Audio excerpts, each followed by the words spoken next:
Chapter 2. What Scuttlebutt can do. As a general description of what to look for, all this may be helpful. But as a practical guide for finding outstanding investments, it obviously contributes relatively little. Granted that this furnishes a broad outline of the type of investment that should be sought, how does the investor go about finding the specific company which might open the way to major appreciation? One way that immediately suggests itself is logical but rather impractical. This is to find someone who is sufficiently skilled in the various facets of management to examine each subdivision of a company's organization and by detailed investigation of its executive personnel, its production, its sales organization, its research, and each of its other major functions, form a worthwhile conclusion as to whether the particular company has outstanding potentialities for growth and development. Such a method may appear sensible. Unfortunately, there are several reasons why it usually will not serve the average investor very well. In the first place, there are only a few individuals who have the necessary degree of top management skill to do a job of this kind. Most of them are busy at top-level and high-paying management jobs. They have neither the time nor the inclination to occupy themselves in this way. Furthermore, if they were so inclined, it is doubtful if many of the real growth companies of the nation would allow someone outside their own organization to have all the data necessary to make an informed decision. Some of the knowledge gained in this way would be too valuable to existing or potential competition to permit its being passed on to anyone having no responsibility to the company furnishing the data. Fortunately, there is another course which the investor can pursue. If properly handled, this method will provide the clues that are needed to find really outstanding investments. For lack of a better term, I shall call this way of proceeding the Scuttlebutt method. As this method is spelled out in detail in the pages that follow, the average investor will have one predominant reaction.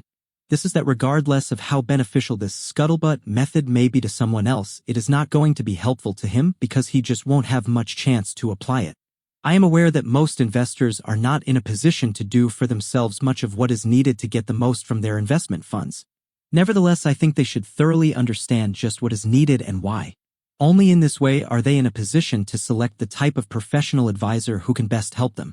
Only in this way can they adequately evaluate the work of that advisor.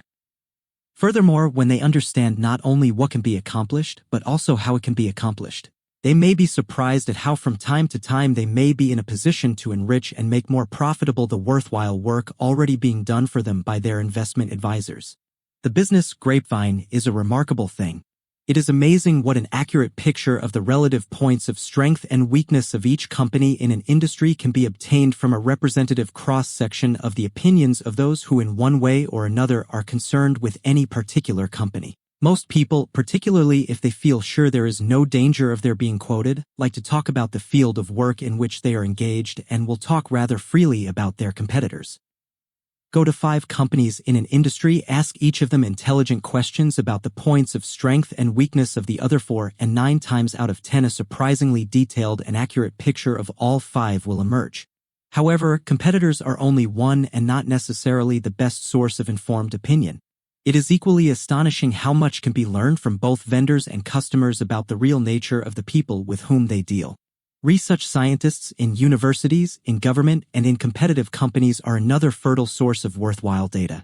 So are executives of trade associations. In the case of trade association executives especially, but to a great extent the other groups as well, it is impossible to lay too much stress on the importance of 2 matters. The inquiring investor must be able to make clear beyond any doubt that his source of information will never be revealed. Then he must scrupulously live up to this policy. Otherwise, the danger of getting an informant into trouble is obviously so great that unfavorable opinions just do not get passed along. There is still one further group which can be of immense help to the prospective investor in search of a bonanza company. This group, however, can be harmful rather than helpful if the investor does not use good judgment and does not do plenty of cross-checking with others to verify his own judgment as to the reliability of what is told him. This group consists of former employees. Such people frequently have a real inside view in regard to their former employer's strengths and weaknesses. Equally important, they will usually talk freely about them. But enough such former employees may, rightly or wrongly, feel they were fired without good cause or left because of a justified grievance that it is always important to check carefully into why employees left the company being studied.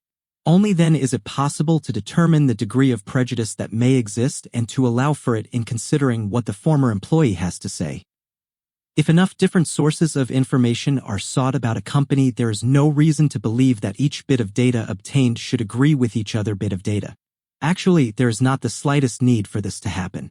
In the case of really outstanding companies, the preponderant information is so crystal clear that even a moderately experienced investor who knows what he is seeking will be able to tell which companies are likely to be of enough interest to him to warrant taking the next step in his investigation.